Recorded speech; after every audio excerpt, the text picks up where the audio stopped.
Why are lights so important? There's a fancy term. I'm gonna give you a fancy term. They put fancy terms on stuff. It's called photobiomodulation. Photo is, of course, the light. Bio is the biological part of it. Modulate means to move. Photobiomodulation is the effect of light on living beings and how it affects the cells. We know the sun has a major effect on us, but so does all light. If you live like we live here in the Chicago area, we never get enough sunshine. And that causes a lack of vitamin D and many other things. What most people don't realize is that the darker your skin is, the more sun you need. If you're somebody my color, you really need about 2 hours worth of sun a day.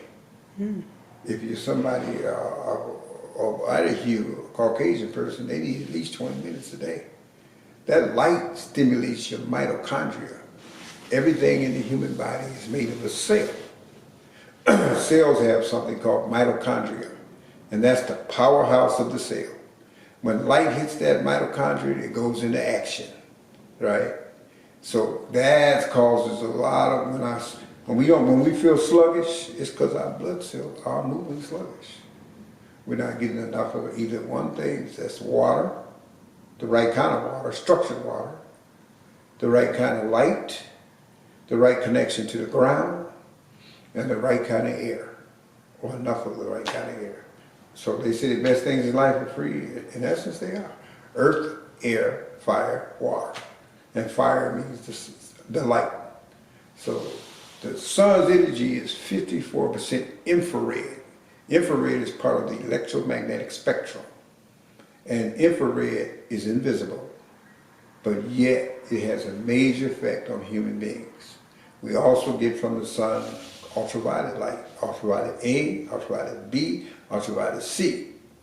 So when we get the right kind of light, then it stimulates our body, causes things to grow just as plants do. We do something similar to photosynthesis, right? Like, just to go to another point, they tell you, oh, carbon dioxide is bad. Well, how can carbon dioxide be bad if that's what plants live off?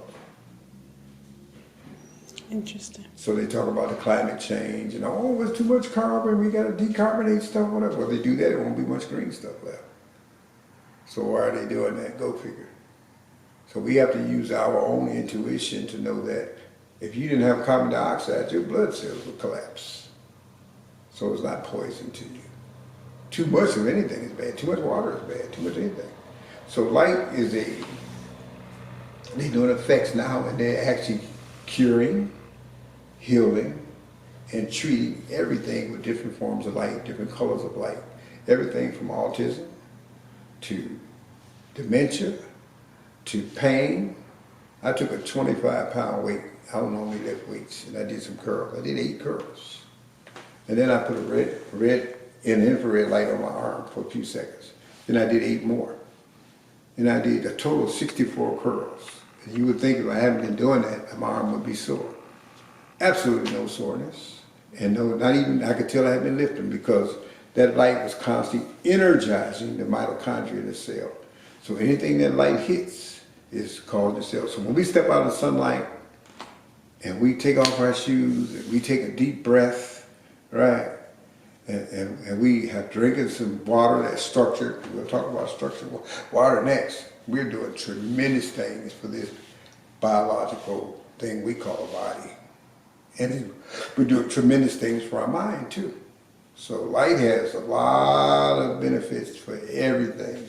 Infrared light, if you live in the winter time, when it's winter and we're not getting enough light, we need to have some devices that create light, just so that our bodies can breathe in that light and our cells can stimulate, Not getting enough sun is detrimental to every part of the body.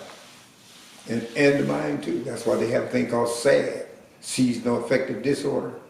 Do you know Los Angeles has nice weather most of the time? But people still get that because the angle of the sun is still not enough sun. They say if you live north of the Mason-Dixon line that separates north from south, then you never get enough sun. You need to spend at least a couple of weeks below the Mason-Dixon line. Now people on the equator, I've always wanted to go to the equator, so I'm going to go. Get 12 hours of straight sun. in the same place all the time.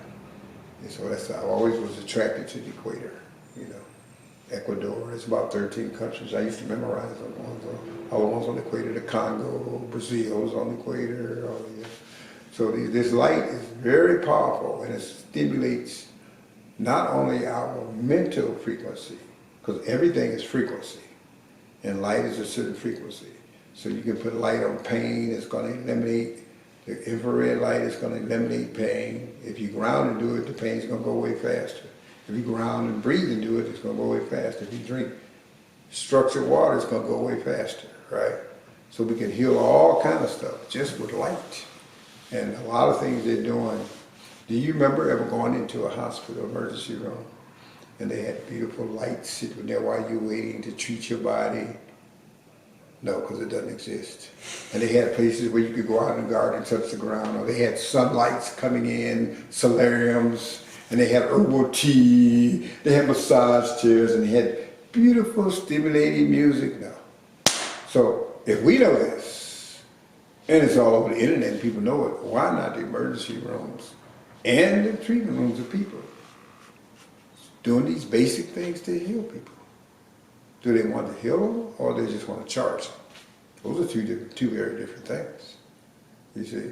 So when we get into the corporate mindset, I call it psychopathic mindset, that keeps us from using basic stuff or from understanding basic stuff that's not even taught to doctors. A lot of what I'm saying right now is not apparent to many people who are trained in medicine. And even if it is, they're not using it.